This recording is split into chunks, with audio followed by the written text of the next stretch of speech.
Sarupam Daiva Rupetam Ahadaiva Vasad Apetam Pasuyata Parikritam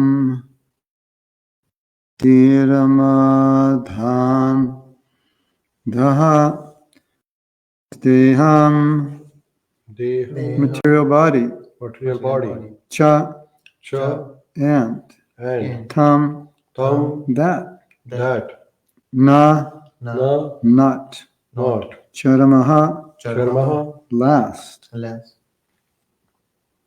Stitam sitting Utitam rising Ba or Siddhaha the realized soul Vipassati can conceive Yataha because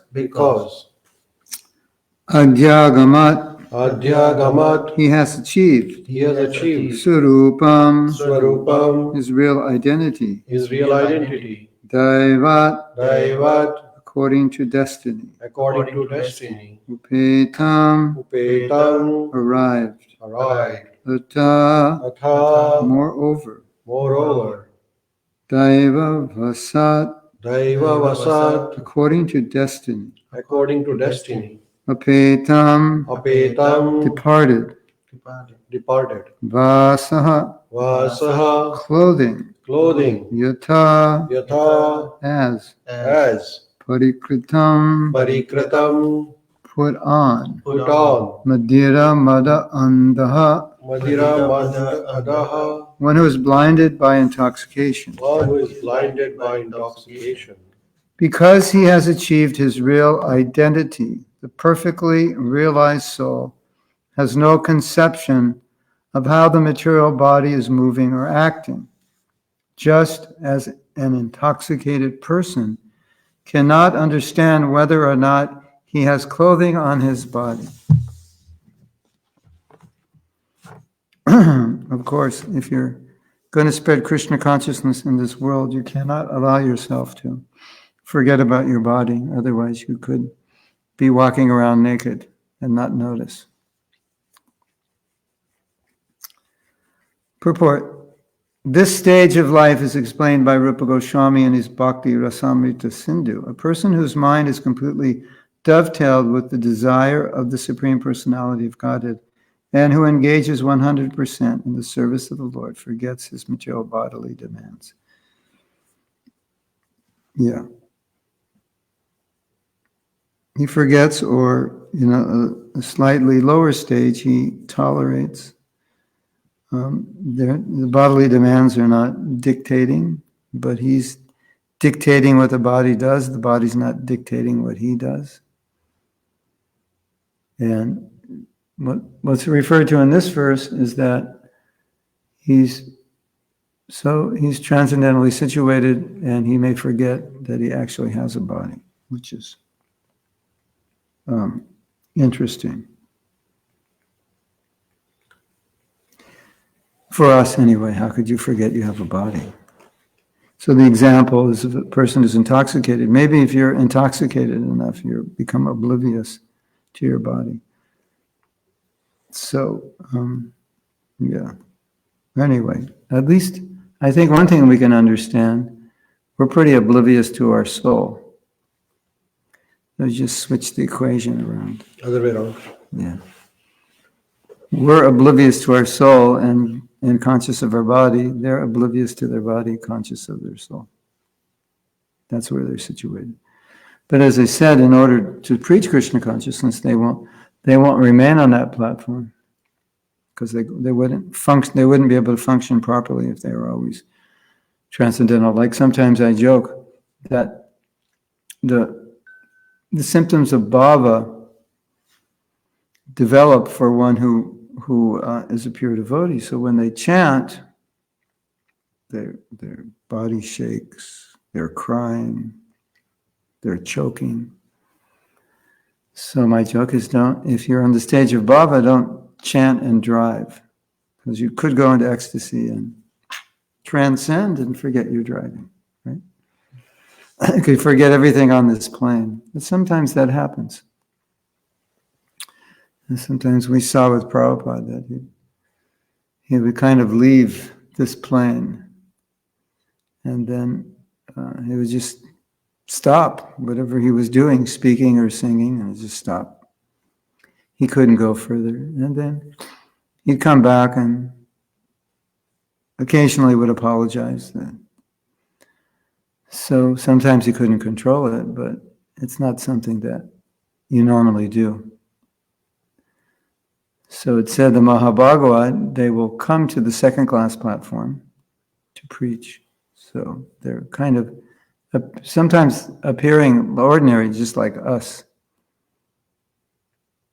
And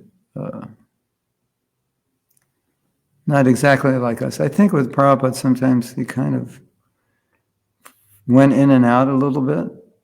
Not that he lost touch with the external environment, but just sometimes went way more internal with Krishna than we could ourselves do.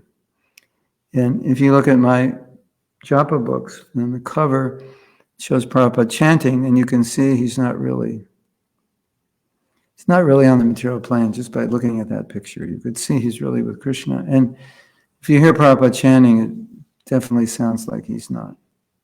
He's with Krishna when he's chanting. He's not really here. You can hear it. Hare Krishna, Hare Krishna. There's like nothing. Krishna, Krishna, Hare Hare, Hare Ram, Ram, Ram. It's just him and Krishna. You can hear it. So that's something to look forward to. Just you and Krishna. Someday. Nothing else. At the same time, as we saw with Prabhupada, that he dedicated his life for spreading Krishna consciousness. So we saw that also with Srila Bhaktisiddhanta, completely dedicated. But sometimes something would arouse some sentiment or emotion, and they lost control, even in public. It's rare, but it happens. So, but generally, the pure devotee is, he's got to be on this plane to deal with us, but he can go off this plane. He's like on it and not on it, but to deal with us, he has to be on it. And I find it so interesting. You say Prabhupada is a transcendental personality. The Goswamis are transcendental personalities. They were so attentive to what they were doing, the mission they had. Jiva Goswami was establishing the mission. Goswamis were excavating Vrindavan, of course. Bhaktivinoda, Srila Bhaktisiddhanta, Srila Prabhupada, just spreading a mission. And just having to work on this plane with all the details that everyone has to work with when they're trying to do something, trying to establish an organization, whether it's spiritual or not. And they're, it's like these are transcendental personalities descended from the spiritual world. And here they are in this world, building temples, establishing institutions, bylaws. It's very interesting, isn't it? Establishing, like Jiva Goswami establishing the League of Devotees, and further acharyas coming, writing books, saving manuscripts. They're dealing with this realm that they're not even a part of, have nothing to do with. But that's the service Krishna has given them, so they'll come to this, they'll deal on this level.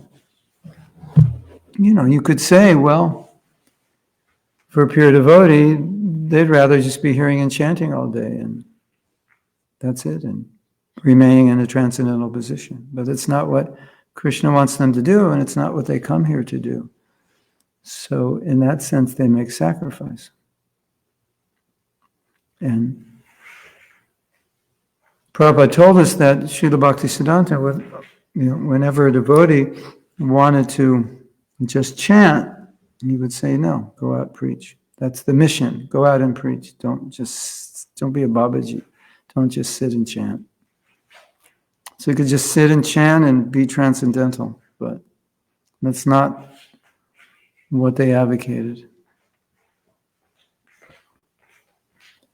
And even Prabhupada didn't do that, even at a time in his life when he could have done it, which is his last days.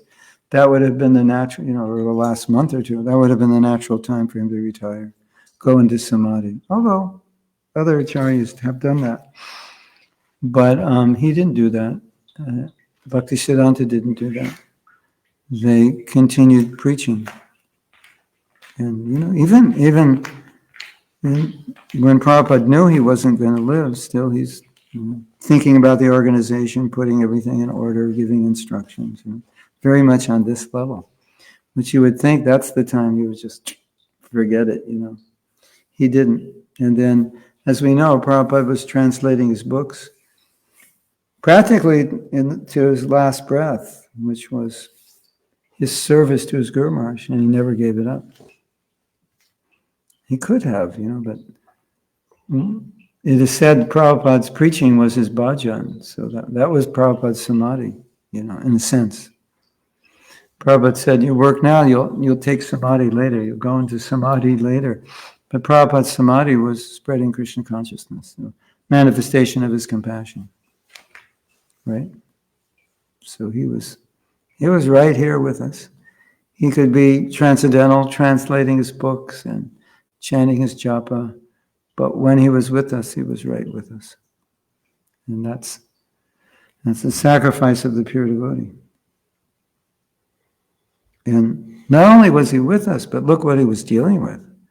Look at the kind of people he had to deal with, and look at the problems he had to deal with, and the various challenges he faced in trying to spread Krishna consciousness in America, which was an unlikely place to do it. It was so difficult.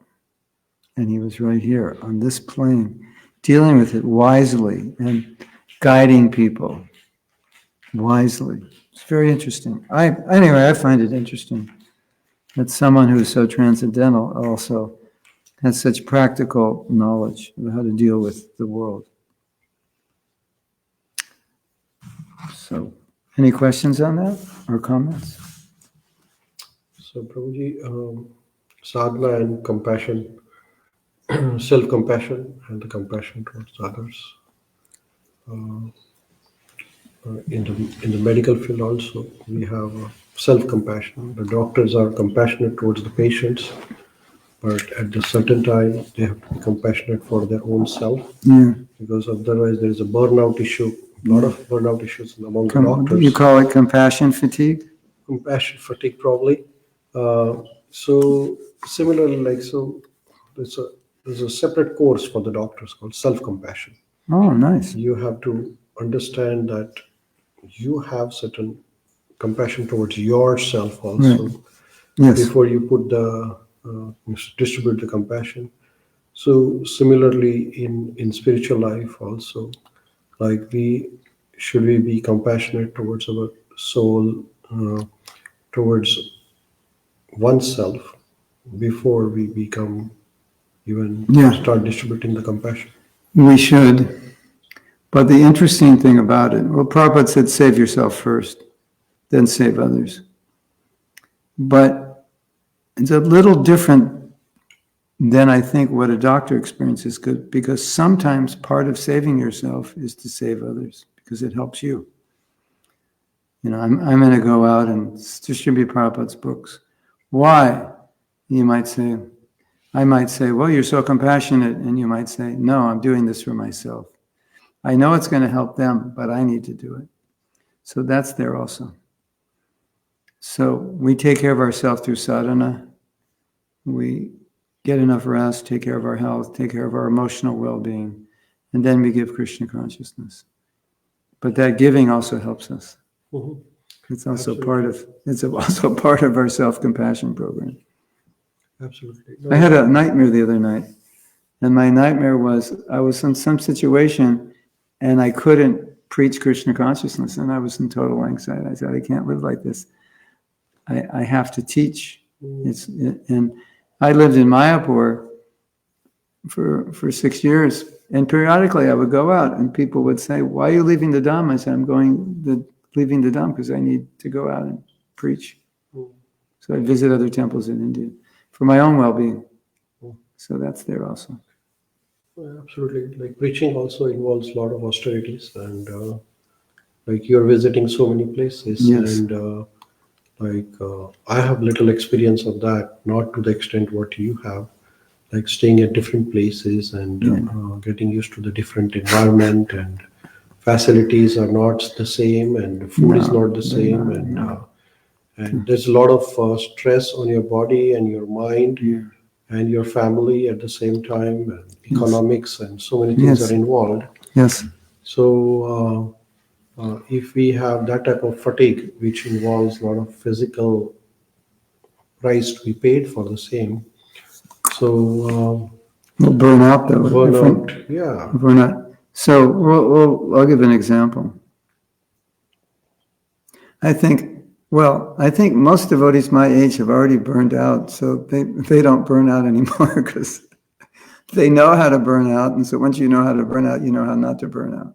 You know what to do to not burn out. So I think most of devotees my age burned out when we were younger. And of course, when you get older, you have to take more care of your health because your machine doesn't work well if you don't. That's what it is, yeah. Yeah, when you're young, you don't take care of it, it still works well. It's like a new car. So, yeah. So we've kind of learned the hard way. That's for sure. Like here it mentioned that a person whose mind is completely doted with the desire of Supreme Personality of Godhead and who engages 100% in the service of Lord forgets his material bodily demands. Yeah. So bodily demands are always there. But it says this stage is explained by Rupa Goswami in Bhakti Rasamrita Sindhu. So what is that stage Well, called as? you look at the Goswamis.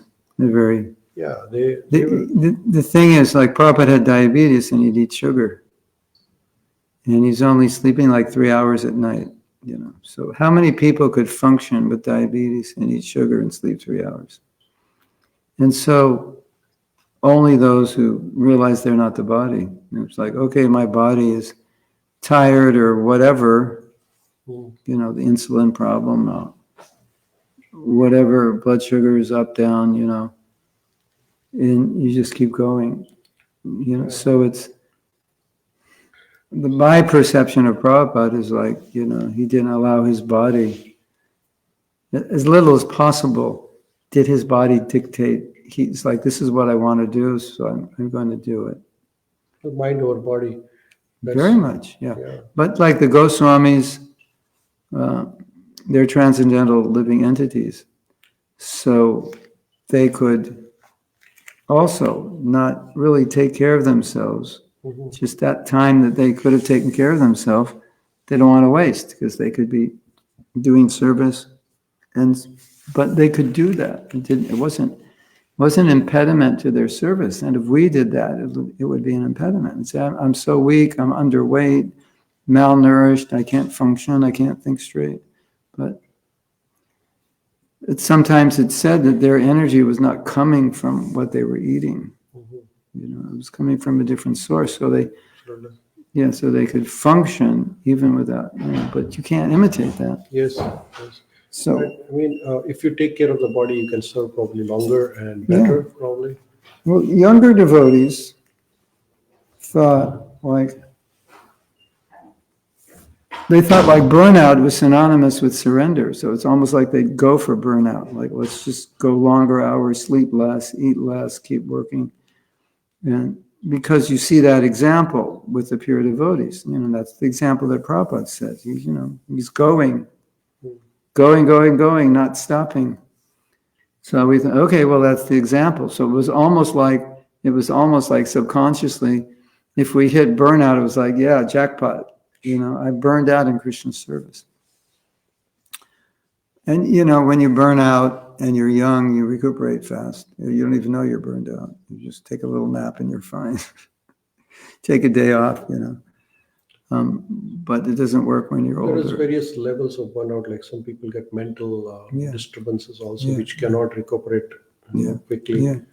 So it's basically you're neglecting your needs. Yeah. You're neglecting the needs that would keep you normal. normally functioning physical. I mean, it's also neglecting spiritual needs if we don't hear and chant enough. Like physical, mental, familial, Yeah, financial, yeah, so many aspects. Like yeah, one can burn out oneself, yeah, but not the family probably, or other aspects probably. When you have taken a ashram, yeah. then one has to. Yeah, you can burn your family out also. If you're overworking, you're not around, so then burn them out. I think that the answer is it has to be adjusted according to the individual. Like how much can you do? Mhm. And so if you do too much, you end up neglecting other responsibilities. So the idea is 24 hours devotional service. But what may be misunderstood is your job is also devotional service. Your family is also devotional service. So if you think it's not, then you would neglect those in the name of 24-hour service, and you would see your job and family as impediments because it has nothing to do with Krishna. That's the mistake. Yeah, balanced approach is required. So people say, like, how do I balance my material and spiritual life? I say, for a devotee, there's no material life. Don't see it that way. Yeah. It's not, if you see it that way, you're not seeing it properly. Of course, we understand what by material we think, well, it's, washing my clothes, going to work, taking care of my physical needs is material. But if you're a devotee and everything, and your mentality is everything is for Krishna, then all that is just done to support your service. So that in one way or another, it is service. So there is no service, not service. That's if you have the mentality, everything for Krishna. Why am I cooking? Because I have to eat. Why do you need to eat? Because I need to live. Why do you need to live? To serve. So what is the stage called as? It says this stage of life as explained by Rupa Goswami in Bhakti Rasamrita Sindhu. Is there any name to this stage, like where we forget the bodily identity? Well, as I remember describing nectar devotion in different, states of ecstasy, and ecstatic love, then you're like, you're just lost. Krishna, Yes. But it's not Mahaprabhu exhibited it. But if you see in the Leelas, his devotees don't externally exhibit it, and that's an injunction that you don't do that. Like one time, devotee said, Prabhupada, when I'm in kirtan, I can't stop crying. Prabhupada said, that's good, just don't cry in public. It's like you don't advertise yourself, as, and you miss. Then everybody starts crying, and you're the only one with Bob, and everyone else is crying in imitation. So you don't want to establish that standard, false standard. But if one is on the level of bhava and they're experiencing ecstatic symptoms, and they don't control them, then that's what happens. But pretty much, have you read about, like you read about Narada Muni, like he doesn't know, sometimes he doesn't know he has a body. But when you read about the Goswamis, you read about their austerities, but you don't read about them just transcending and falling on the ground, as Mahaprabhu did. Isn't it? Yeah, because as preachers, they're trying to be examples. So that's not the example that they need to set for the average person. Falling over and crying is not an example that anyone can follow. And if they follow it, it's imitation. So they don't do that. They set practical examples: reducing, eating, sleeping, doing service.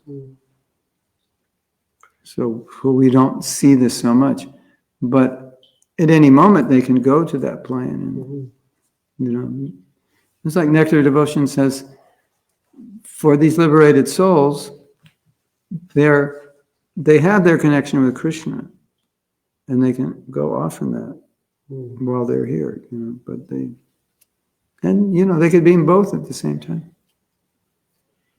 Seemed like that with Prabhupada, right? He would chant Jai Radha Madhava. It didn't seem like he was actually here.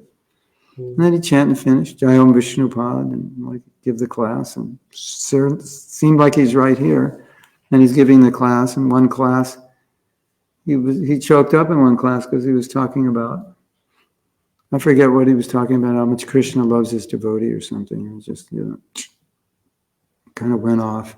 Mm.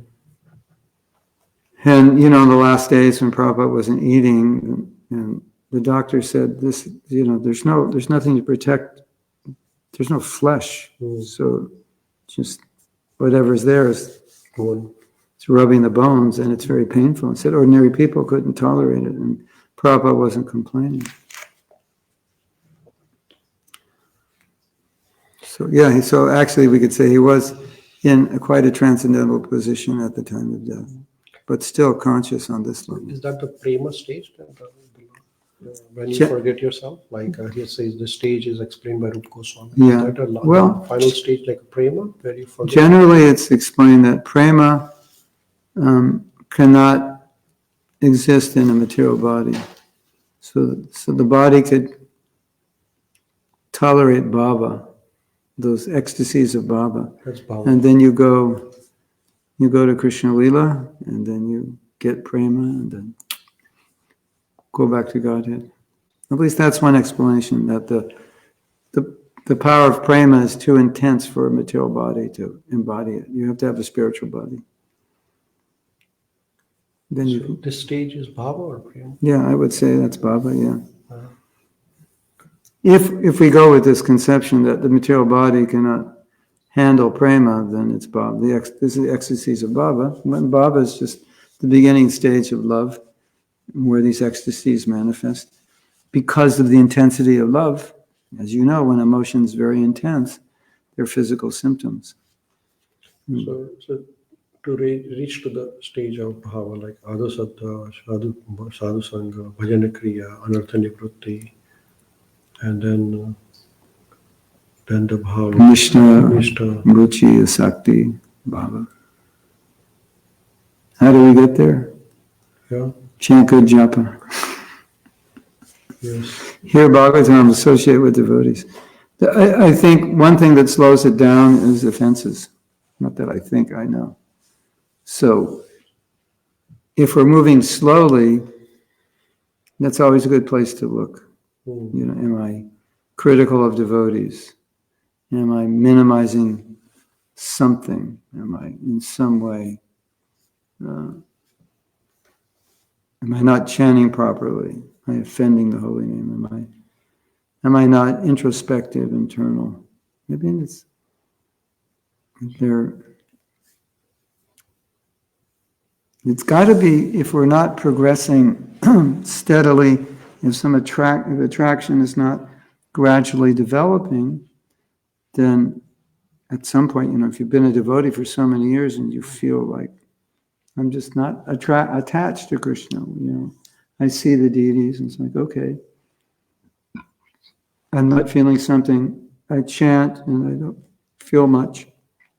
I read Bhagavatam, I don't feel much. It's probably some offenses blocking it. So offenses can be like offense against the devotees, offense against the holy name, and offense against Deities and Dham. deities and Dham. So how do we No, for avoid making. one at a time or all at a time? Or is there any one thing, if we do and avoid all the offenses, like watering the root? Yeah, it's called humility. Just do humility. That's the cause of criticism and blasphemy. It's a lack of humility, and offenses in deity worship can be accidental, which is different than like you don't care. And offending the Dham means not respecting the Dham as what the Dham is, or committing sin within the Dham. That would be offense in deity worship also, engaged in sinful activity while you're worshiping the deity. And, just not executing it properly, the seva. But the most common one is the criticism and offense of devotees. And so humility is the panacea for criticism, because humility causes you to respect devotees. And pride causes us not you. Pride causes us to offend devotees. Humility causes us to respect devotees. So, like to avoid offense, one should be aware of the offense. Like, if it's traffic light, if we know there is a traffic light, then we will probably stop. Yeah, well, the basic offense, the big offense with amongst devotees is to lie about them, like you. Last night, Prem Kishore was out with another woman, so that's a lie, and I post that, right? Actually, he was outside the temple preaching to a woman for 5 minutes, and he came back, and he was out all night with a woman. I saw a woman there. They must have been on a date or something. That's called blasphemy. Blasphemy is when you say something that's not true. So that's the big offense. Criticism may be necessary. Prem Kishore did this. It's not right. He shouldn't have done that. And everybody knows that nobody should do it. And I tell him, he says, I'm sorry, yes, I shouldn't have done it. That's not really criticism. That's just correction. There's no ill feeling. But criticism is like, well, he's such a this or that. He doesn't know this or that. He's a fool. Did you hear his class? That's not considered blasphemy per se. That's considered criticism, which we all do from time to time. But that should be eliminated also. But specifically, blasphemy is what could destroy you. Criticism is more subtle. It just slows you down a bit. It's a manifestation of pride. It's something to be aware of. But blasphemy is like a disease. Like, I'm trying to put you down. I'm trying to demean you in the public eye. That's vicious. So that's beyond, that's vengeance and viciousness. It's like an enviousness leading to blasphemy. Yes. So, Hare, come here. Thank you. Hare Krishna. But criticism can lead to blasphemy. So, but it's said that a pure devotee doesn't have he doesn't criticize and doesn't have a tendency to criticize. So he's not fighting a tendency to criticize. That's because of his extreme humility. When you manifest humility, you respect, you appreciate. So that is the prevention from committing Vaishnava aparadha. And criticism is unhealthy also. So we need to work on that. And by appreciating, respecting devotees, cultivating practices of humility like that, it removes a big obstacle in our bhakti, and that's an obstacle to chanting properly. Because if I'm criticizing devotees, it's going to affect my chanting. It's like, why is my chanting not good? Maybe you're criticizing, maybe you can't. Why is my mind all over the place? Maybe you're making offenses to the deities. Who knows? Generally, if you look at what offenses are, to me, my understanding is you're not seeing the spiritual nature of something. And so you're dealing with it like it's just something ordinary. So I deal with the holy name like it's ordinary. It's just a material sound. I deal with the devotee like they're ordinary. I deal with the deity like they're ordinary, or the Dham, and I treat it like it's an ordinary material thing. That's where offenses will come. They're not worship. These are items that are worshipable, but I don't treat them like that. I treat them like it's just ordinary something. It's just a statue. It's not Krishna. It's just a sound. It's nothing. It's just a process with the sound. It's a Vaishnava, offense to a Vaishnava. Oh, he's from a low caste family, or he's committed sins in his past. So you make judgments on that. That's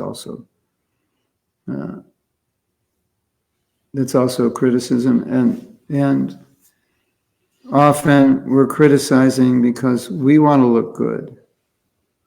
So criticism could also be a means of inflating our ego, which is obviously, if we're doing these things, it's like, how well can you chant if that's your mentality? So, we say aparads can be problematic, but what's really problematic is the mentality that caused the aparad. Because if you heal that, then there won't be aparad. So aparad is like the effect, and so you're going to get a reaction for the effect. And Jiva Goswami said, you may have ill feelings for a devotee, but just don't speak it. Because once you speak it, it's going to hurt that devotee, and then it's just a mess. Obviously you shouldn't have ill feelings for anybody, but at least if you don't verbalize them and you try to control it, then you're doing what you can. And then as you become purified, the tendency to criticize, you'll realize where it's coming from. It's coming from your pride. It's coming from your need to feel better, or your need to look better, or your need to distinguish yourself as a better devotee. And when you realize that when I'm criticizing, the problem is not with the devotee, the problem is with me, because I don't have to criticize him. There's no injunction that I criticize this devotee unless I'm his teacher or guru. Maybe I have to correct, but that's not criticism, that's correction. So there's no need to criticize anybody other than my own need to distinguish myself as being better. So that's, so we should always look for the source of the problem. If you see a manifestation, just go back. Why? What's causing me to do that? Why do I treat a devotee this way? Why am I chanting this way? What's the problem? Because in bhakti, we advance by getting mercy. So if I offend the holy name, then I don't get mercy of the holy name. If I offend the devotee, I don't get mercy of the devotee. If I offend the deity, I don't get mercy of the deity. I offend the Dham, I don't get mercy of the Dham. And I need the mercy desperately. And so mercy picks you up. And so, oh Gurudev, please give me your mercy. Kripa Bindu Diya. Just a drop, I need some.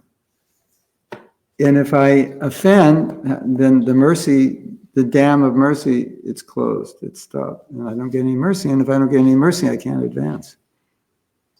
What to speak, if I offend, that not only do I not get mercy, but then it's like opposite, it's negative. So it's like mercy brings you up, offense pushes you down, pushes you.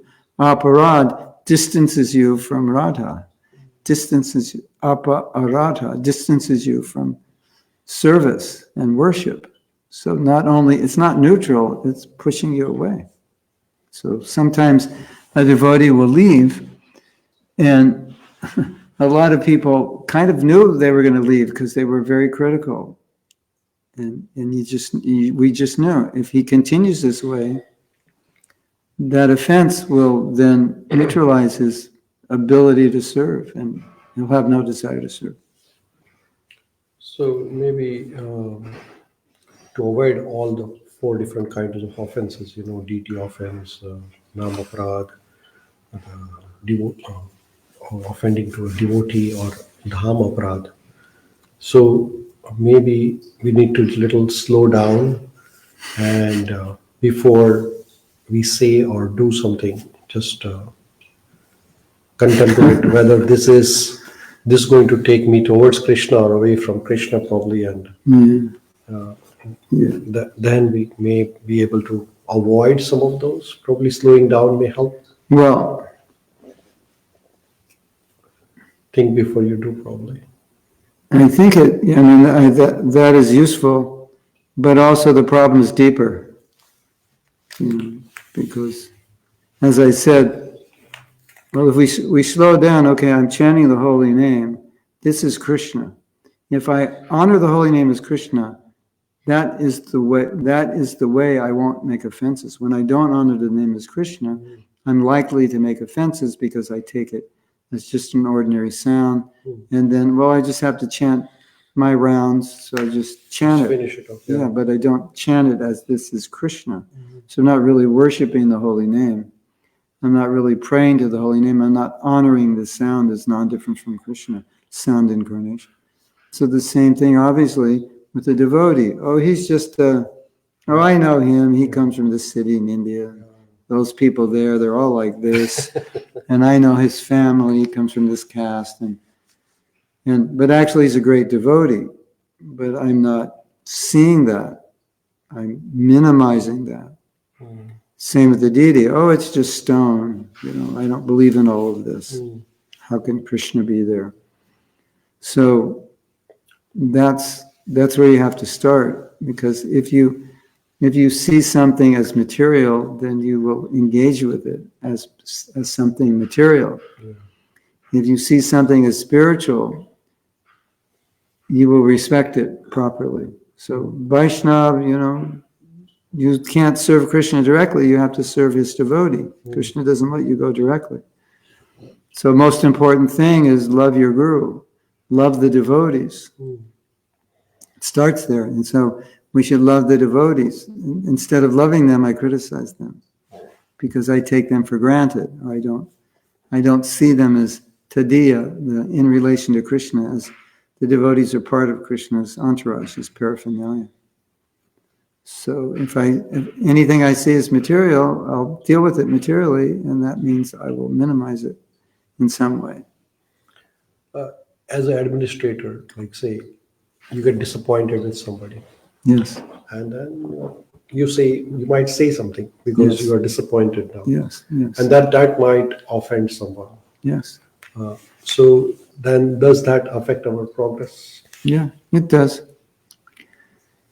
The way it's explained is that, as I was saying, blasphemy is like high-grade criticism. It's just like sometimes we criticize. It's just like, oh, did you see Anand Prabhu? He ate like 48 chapatis yesterday. What a pig. And so we're just kind of like joking. But of course, a more advanced devotee wouldn't say that. But a lot of the criticism comes out as joking, or we're just frustrated. I made those 48 chapatis, to feed 24 devotees, and he ate them all himself. So you're just frustrated, like what? What's he thinking? Like, what's wrong with him? That kind of thing. So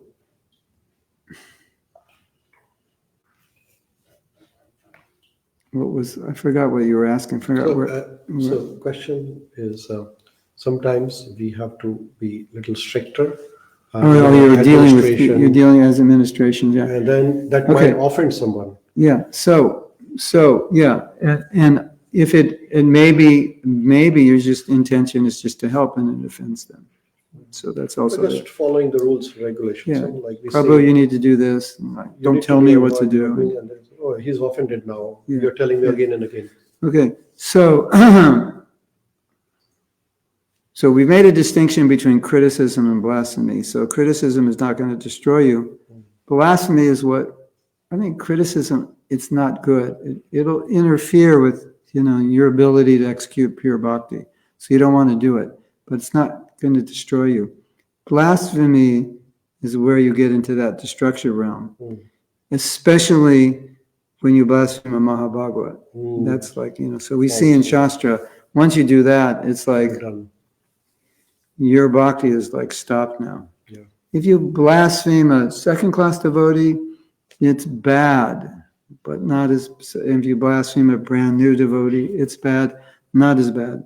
So blasphemy of the higher devotee, that's bad. We see sometimes people have lost faith in Prabhupada and criticize her. He said this, and how could he say that? And say, well, he comes from that generation, and they're all like misogynists, and they accuse Prabhupada of being misogynist, or something like that. And those people, you just see they disappear. Like whatever, they don't necessarily disappear. Some of them hang around and just keep criticizing.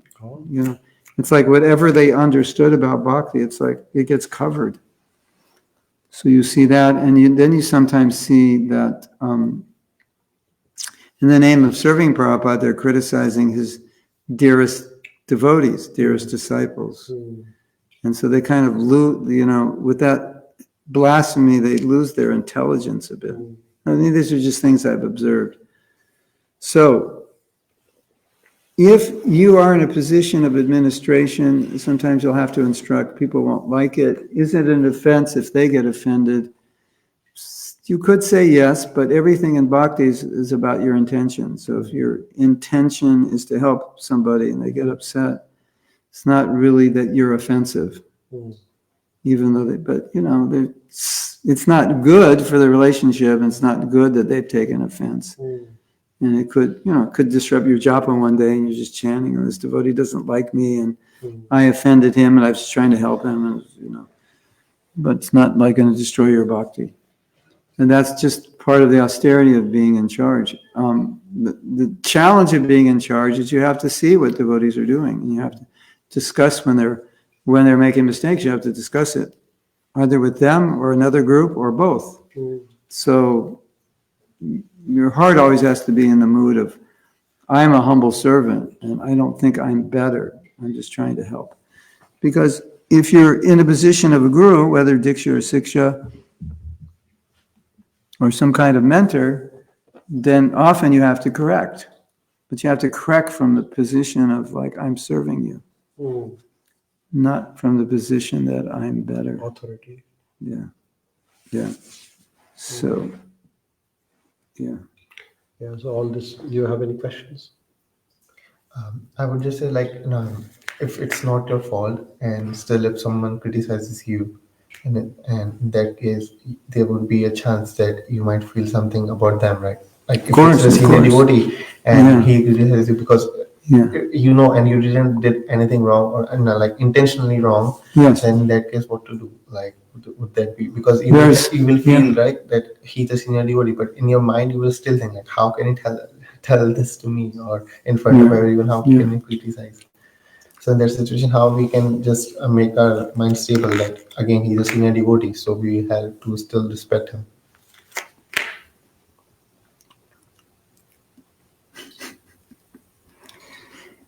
There are ways to do it, but I can't say it's always going to be easy. When we're criticized, we can think, well, Krishna sent this person to make me humble. Even if they're wrong, it's just I think I'm so great. So sometimes it's humbling if someone just tells you something's wrong with you, but it's not even true. It just kind of reminds you that you're not perfect, or at least people don't see me as the way I see myself. Another angle you can take is that maybe it's right. Let me think. It doesn't seem right, but that's what he thinks. Another angle is maybe he's just, disturbed. And it's not really about what you do. He's just disturbed. It's like he needs to criticize. That's where he's at. And I see that a lot. I see that some people, they actually need to criticize. It's kind of like their nature. I was just thinking about this yesterday. I'm trying to recall exactly what I was thinking, but it's kind of like a mission. It's like they're wired. They're wired to see what's wrong. They're wired to look at something from a certain angle. Like they're on a certain mission. They see everything this way. So even things which may not be entirely wrong, or maybe not even wrong at all, they're wired. It's like my mission is to see what's wrong with everything. Like if you want to go around this temple room with me, and I'll tell you what's wrong. You give me that job, I can do it. But I wouldn't normally, if Prem Kishore says, it's what do you think's wrong? And I go, I don't know. You must have seen something. And I said, well, I guess if you want, I can look and see. Let's go around and see. It's not my nature to do that, but someone else's nature. As soon as he asks, immediately I'll tell him. Because that's their mission in life is to find out what's wrong with everyone. But when you're cultivating bhakti, that's antithetical to bhakti. Because your mission is not to find fault. Your mission is to serve and respect. There is a place for finding fault when it's your service. Then it becomes different. Because if it's not my service, I don't do it. So if my service is to help you, then I will see what you're doing wrong and tell you. If that's not my service, I might say, Prem Kishore, I saw him doing this, maybe you want to tell him. It's like not my mission in life to correct you. I don't get any pleasure from that. So if someone has that nature where they feel my mission in life is to see what's wrong with everything, it's not. It can be useful to a certain degree, but beyond a certain degree, it's going to have bad effects on them because they'll be living in a world which is very critical of devotees, and there's nowhere where we're instructed that we should just always be seeing what's wrong with devotees. In fact, we're instructed not to, unless that's our service. Then there's an interesting story. There was a devotee, and he epitomized envy because he would invite devotees to take lunch and he would make them eat too much, and then he would spread the news that these sannyasis are overeating or they're bogus. So he really, it was like the far end epitome of envy, where you actually get somebody to do something so you could criticize them. And he even did that with Lord Chaitanya. Because, this is a good example. Because sannyasis traditionally sannyasis should be very austere. And one thing they shouldn't do is eat sweets. That's like considered like a no-no for a renunciate.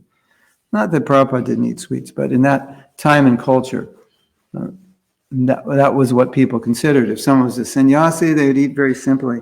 So this devotee, this envious devotee, found that there were ants in Mahaprabhu's room. He said, aha, Mahaprabhu's eating sweets.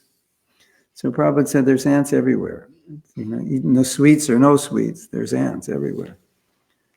So, but this person, his bent is always to find what's wrong. So whatever he sees, he comes to a conclusion that there's a fault here. So some people are more inclined that way by nature. It's just how they were born. But it doesn't help when you're a devotee unless you can employ that in finding out faults that you can correct without offending people. But just to live, to see what's wrong, and to live, to look at the devotees and just find fault and laugh at them, make fun of them. That's not the mentality we're trying to cultivate. It's just completely opposite of the mood of a devotee. We're trying to cultivate humility, which means seeing what's good in somebody. Not easy. And we weren't generally born that way. We didn't come to this world to respect people. We came to dominate them. That's why we're here. We are here to be number one. We're not here to put everyone above us. But a pure devotee puts everyone above. Even he puts his disciples above. He said, oh, you're all doing better than I am. You're a better devotee than I am. In extreme humility, that's how they'll feel. I mean, you can't imitate that. But that's the extreme humility of a pure devotee. So it's quite the opposite of this conditioned nature where we're always putting people down just because we need to be right or we need to feel better. And where I think where it gets dangerous is that we're doing it in the name of our guru. I'm chastising you in the name of Prabhupada. Sometimes, yes, we know what Prabhupada wanted, and you're not doing it, and we may say that. But sometimes it gets extreme, where you're just like criticizing everything and everyone, even that Prabhupada wouldn't criticize, people who are dear to Prabhupada, in the name of, well, I'm serving my guru. And, when you have justification, then it's like, well, I'm justified in criticizing, so it's not an offense. So somebody could justify any kind of criticism. Devotees are doing this, that's wrong, Prabhupada didn't want this. Okay, so maybe that's true. I'm not denying that we don't do things wrong. But there is Vaishnava etiquette and how you go about expressing it and dealing with it. That's important, because otherwise we start fighting, and then when we're fighting, we're offending, and then we suffer. I may not like what you're doing, you may not like what I'm doing, but if we're properly situated as Vaishnavas, then we're going to deal with it. We're going to at least try to deal with it in a more sophisticated, civilized way, according to principles of respect. Now, there's a lot of emotion I have seen and I have felt. There's a lot of emotion around when I see you doing something and you're like, you're my God brother. And I know Prabhupada didn't want that. So it upsets me. How can you do that? And you're setting a bad example and you're preaching this, but this is wrong. So it's like, you're ruining Prabhupada's movement. So there's a lot of this emotion that causes fighting. How could you allow this to go on in ISKCON? You're a leader and you're allowing this to go in your temple. You're ruining ISKCON. This is not what Prabhupada wants. So it's not just you are upset. You're upset because you feel Prabhupada's upset. And that's a very intense emotion. And there can be a lot of anger associated with that. And then we may end up offending another devotee in the name of fidelity to Prabhupada. Sometimes Prabhupada criticized his godbrothers because they were doing things that he understood to be against what Srila Bhaktisiddhanta wanted. So you could call it criticism, but he was pointing that out for us. He's saying, this was a mistake. Like, don't make this mistake. Learn from their mistake. So he points it out. Sounds like criticism. You could even say it sounds like blasphemy, but he was just, my spiritual master wanted this. This is just the history of what happened, but this is what happened. They didn't follow this order. He wanted to form a governing body. The day he left, they picked someone to be guru and head of the institution. It's like, well, that's not what he wanted. So Prabhupada didn't want us to do that. So he said, this was a mistake. This is why it was a mistake. Mm-hmm. So it sounded like Prabhupada was criticizing his godbrothers. And so one of Prabhupada's disciples said something really bad. He said, Prabhupada, are all your godbrothers rascals? Because Prabhupada made these statements. Some of the godbrothers disobeyed Srila Bhaktisiddhanta, wanted to establish an acharya and blah. So it sounds like, they're all bad. At least this devotee was a bit proud, maybe more than a bit. And he said, Prabhupada, are there any of your godbrothers who are all rascals? And Prabhupada was like so upset. Prabhupada had his cane. He stuck his cane in his stomach. He said, you think my Guru Maharaj would initiate rascals? My Guru Maharaj did not initiate any rascals. So it's like in the name of, validating things Prabhupada said in the name of spreading Krishna consciousness, then he thinks he has a right to criticize Prabhupada's godbrothers, and Prabhupada was outraged by it. So, there's like a fine line here. Like, I have a right to criticize because I know Prabhupada wanted something and you're not doing it, or his godbrothers aren't doing it, or their disciples aren't doing it. And I've seen this, and it's really, really bad. And I think people think that they have a right to criticize if they believe that someone is not doing what Prabhupada wanted, or in some way, going against him. And you will find that amongst senior advanced devotees who are deeply humble, they won't do that. Even if it's wrong, they'll deal with it differently. There's an etiquette. So a senior devotee comes, maybe somebody comes from India, senior to me, 90 years old, been a devotee like 80 years. And maybe they say something that is different from Prabhupada. And I might respectfully say, Maharaj, Prabhupada said, you said this and Prabhupada said that. Why do you think he said that, or what's your understanding? Or I could come and say, Maharaj, what you said is wrong. Prabhupada said this. So there's a way of communicating too, right? Yeah, how you approach. I think I have a right because he's contradicting my guru, but he's a senior Vaishnava.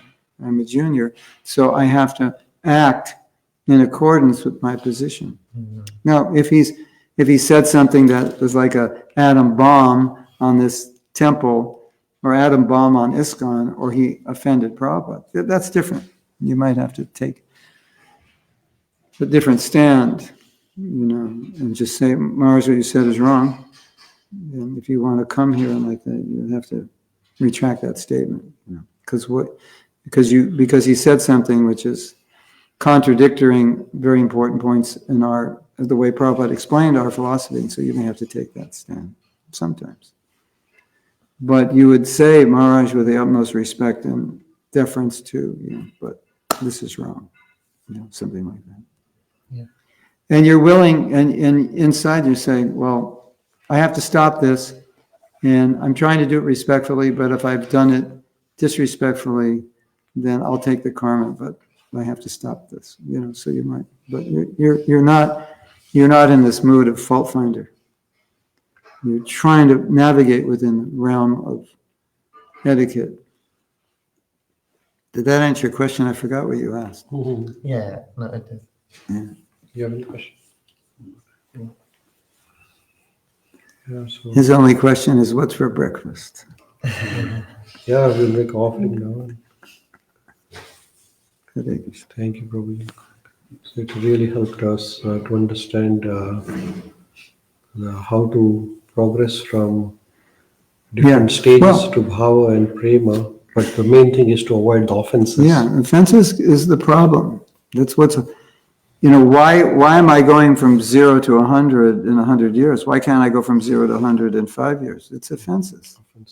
I'm chanting okay, maybe I'm not chanting offensively, but I'm not chanting purely, which means some offense is there, slight. Sometimes people may not be aware that that's an offense, Yeah. and they might, unless they read or they understand or get guidance, Yeah, and exactly. they might think that, oh, this is what, I mean, that's how probably they have been Well, brought up. I think what, the point I made, that when you take something spiritual materially, then naturally you're prone to make offense. So if we just help people understand the spiritual nature of a devotee, of Tulsi, of the deity, of the holy name, of the temple itself, then the likelihood of making offenses is greatly reduced. There might be a book on offenses. Yeah, Yeah. Just to understand, yeah, just first stage is realization yes. that this is an offense, and then there is a solution to it. And what's the mentality that's generating that offense? Yeah. What it's a mentality, and it's also, it can be a lack of knowledge, and it can be a lack of purity, but understanding also is extremely important, how those offenses work, and just juxtaposing offenses to kripa, because they're just basically, it's like kripa opens up everything beneficial for us to be Krishna conscious, and offenses, it's closed, it just shuts the door. It's like, because we on our own can't be Krishna conscious without mercy.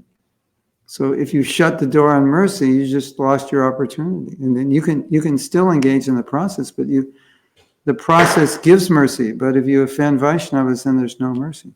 I remember in Bhakti Rasamrita Sindhu there is a subject matter about 64 offenses or something. Yeah, all these little offenses. Yeah. So I mean, in that sense, the word offense just means you're doing something that's improper or displeasing to Krishna. But my understanding is a lot of those, they're in relation to deity worship, and they're kind of given for people who thrive on rules and regulations and want to see that the Vaishnavas have lots of rules and regulations, because a lot of those rules Prabhupada didn't follow. But he said, Sanatana Goswami wrote Hari Bhakti Vilas because Smarta Brahmins or others were saying, well, you're bogus. Like, where's your standards? What are your rituals? What are your principles? So, okay, well, right, rituals and principles that modern day Gaudiya Vaishnavas may not follow. Not they follow some, but not necessarily, or they're not necessarily considered that important. Because if you look at what Prabhupada taught, you'll see he always stressed preaching. And if anything ever got in the way of preaching, that's bad, Like one time devotees were on traveling Sankirtan, and do we need deities? And he said, no, just put a Bhagavatam, you can worship that. The Sankirtan's most important. Don't get too involved in deity worship. It'll take away from your Sankirtan. When devotees had Sahajiya tendencies and, wanted to go and hang out with Babajis and Radha Kund and things of that nature, Prabhupada would say, that's going to stop the preaching if you do that. If you try to go too internal and, try to strive for some very high position, which you're not even qualified for, but if you go that direction, you're going to stop preaching.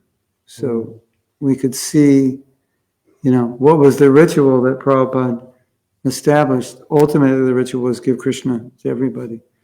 And he felt the deity worship was necessary to keep us pure. But it wasn't more important than the preaching. In Hindu temples, that's everything, is the deity, right? And so Jiva Goswami says, if you worship deity, but you don't honor the devotee, that's third class. So we have to look at, when you read the Shastra, you also have to look at, well, what was Prabhupada teaching by his example, and what was he teaching in his lectures? Like, people say, well, the books are the real thing, because that's the law. Ready? Offering ready? Offering ready? Okay, ठीक. So, but to understand what Prabhupada's teaching in his books, you listen to lectures and say, well, did he say the exact same thing he said in his book? Because sometimes he'll explain it in a modern context, and it sounds different. So, but in your book you said this. But he's explaining that, well, we don't do this, it's not important. Like he said, in Nectar Devotion, it says you should worship Ganesh. And they asked Prabhupada, he said, we worship Lord Nrsimhadev. That was time play. I forget why Prabhupada said that we don't do it, and why. No, I know why he said it. I don't know why he said that. Rupa Goswami put that. There's a reason. It's there, but it's not applicable to us as Vaishnavas. You want to remove obstacles, you worship Ganesh. No, we worship Lord Nrsimhadev. So you may have Ganesh for the popular people, they'll come. You have Lord Ram, popular people, but our Ishtadev is Radha and Krishna. So that's more in the mood of preaching. So you hear Prabhupada speak, and then he clarifies things. So that's important. Sometimes there's all these rules, and you could become a rule fanatic, but you want to understand, well, what's the essential rules, what's most important, not just to be, because you can be attached to so many rules that Prabhupada himself didn't do, Srila Bhaktisiddhanta didn't do, Prabhupada didn't emphasize. So what Prabhupada is doing in his translations, he's giving the book as he is, the Nectar Devotion, he's giving it, it's a summary study, and a lot of things are not explained directly. Are we supposed to do that? Well, how do you know, where it says we should worship Ganesh, how do you know we don't do that? Well, Prabhupada never established Ganesh deity on any altar anywhere. So then okay, we don't do that. So, so you have to look at what he did, and then, and what he emphasized. Otherwise you get, sidetracked. Which I think is more of a problem for Indians than Americans, because we don't come with any, this is important, or why don't you do this here? Or, I grew up doing this. And what you grew up doing may have just been some karma kanda thing that has nothing to do with bhakti. So then you learn about bhakti, then you learn what's important and why. Because everything in bhakti is about the mood. And so some things may just be like for material benefit, and that's, we're protected by Krishna, by Lord Nrsimhadev, we wouldn't do that. Right? Yeah. Thank you, Guruji. Hare Krishna. Hare Krishna. Shri Prabhupada. Ki jai.